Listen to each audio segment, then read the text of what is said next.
Hi friends, welcome back to Nizam వంటలండి. ఈరోజు మన రెసిపీ వచ్చేసి చాలా ఈజీగా సింపుల్గా చేసుకునే స్నాక్స్ రెసిపీ అండి. మనకి చపాతీ ఎంత అయితే సాఫ్ట్గా ఉంటుందో అంత బాగుంటాయి అన్నమాట. అంత టేస్టీగా ఉంటాయి. మరి దీనికోసం ముందుగా అయితే మిక్సింగ్ బౌల్లోకి ఒక కప్పు నిండా సూజీ రవ్వ తీసేసుకోండి. బాంబే రవ్వ తీసుకోవాలండి. ఇందులో అదే కప్పుతో ఒక కప్పు నిండా వచ్చేసి గోధుమ పిండి తీసేసుకోండి. ఇప్పుడు ఇందులోకి క్యారెట్ తురుము తీసేసుకోండి. దీంతో పాటు కరివేపాకు, సన్నగా తరిగినటువంటి కరివేపాకు తీసుకోవాలి. ఇందులోనే ఉల్లిపాయ ముక్కలు తీసేసుకోండి. సన్నగా తరిగినటువంటి ఉల్లిపాయ ముక్కలు తీసుకోవాలి. ఇప్పుడు ఇందులోనే కొత్తిమీర కూడా తీసేసుకోండి. దీంతో పాటు పసుపు పొడి వచ్చేసి హాఫ్ టేబుల్ స్పూన్ తీసుకోండి. మరీ ఎక్కువగా అయితే కలపొద్దు. ఇందులోనే కారం పొడి వచ్చేసి 2 టేబుల్ స్పూన్ తీసుకోవాలి. స్పైసీగా ఉంటే బాగుంటుంది, కలర్ఫుల్గా వస్తాయండి. ఇప్పుడు ఇందులో ఉప్పును కూడా తీసేసుకోండి. తగినంత తీసుకోవాలి. ఈ పెరుగు వచ్చేసి చిన్న కప్పు నిండా తీసుకోండి. పుల్లటిదైనా పర్లేదు, నార్మల్ పెరుగైనా పర్లేదు. పెరుగు తీసుకుంటే టేస్ట్ చాలా బాగుంటుంది. ఒక చిన్న కప్పు నిండా అయితే తీసేసుకోండి. ఇప్పుడు చూడండి, ఈ మొత్తాన్ని చక్కగా కలిసేటట్టుగా కలుపుకోవాలి. ఇందులో కొంచెం నీళ్ళనైతే కలుపుకోండి. మరీ ఎక్కువగా అయితే యాడ్ చేయొద్దు.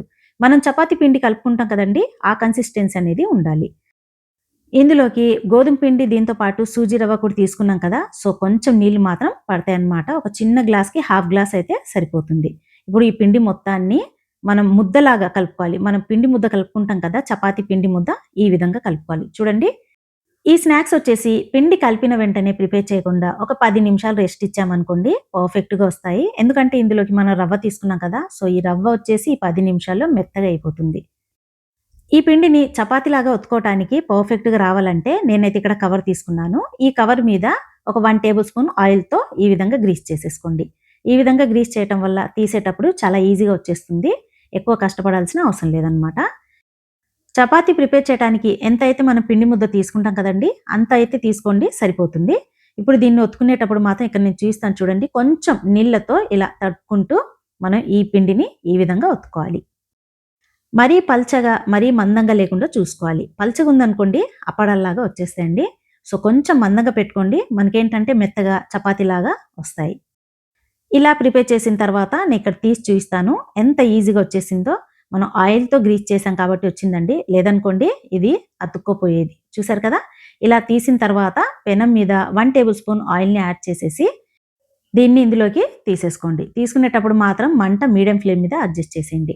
ఇలా ఎన్ని సార్లు మనం ప్రిపేర్ చేసినా కవర్ మీద కొంచెం ఆయిల్‌తో గ్రీస్ చేసి అప్పటికప్పుడే ఈజీగా చేసేసుకోవచ్చు. ఎక్కువ కష్టపడాల్సిన అవసరం లేదండి. పిల్లలు అడిగిన వెంటనే ఈజీగా చేసి ఇచ్చేయొచ్చు. ఒకవైపు కంప్లీట్‌గా ఇవి ఫ్రై అయిపోయిన తర్వాత వేరే వైపు టర్న్ చేసేసుకోండి. ఇందులోకి ఏ చట్నీ కూడా అవసరం లేదండి. డైరెక్ట్‌గా ఇలానే మీరు తినేయొచ్చు. చాలా బావుంటుంది. మీకు చట్నీ కావాలనుకుంటే ఏ చట్నీతో అయినా మీరు సర్వ్ చేసుకోవచ్చు. ఒక్కొక్కసారి చపాతీ చేయటం కొంచెం కష్టంగా అనిపించినప్పుడు ఇలా చేసి మనం హాట్ బాక్స్‌లో పెట్టేసామనుకోండి, చాలా మెత్తగా ఉంటాయండి. తినే కొద్దీ ఇంకా తినాలనిపిస్తుంది. చాలా రుచిగా ఉంటాయి. మరి ఫ్రెండ్స్, లేట్ చేయకుండా అప్పటికప్పుడే ఏదో ఒక స్నాక్స్ మీకు తినాలనిపించినప్పుడు, చపాతీ చేయడం కొంచెం కష్టంగా అనిపించినప్పుడు ఇలా తప్పకుండా ట్రై చేయండి. మీకు ఖచ్చితంగా నచ్చుతుందండి. చాలా బావుంటుంది. మరి వీడియో నచ్చితే మాత్రం తప్పకుండా లైక్ చేసి సబ్స్క్రైబ్ చేయడం మర్చిపోకండి. Thanks for watching friends.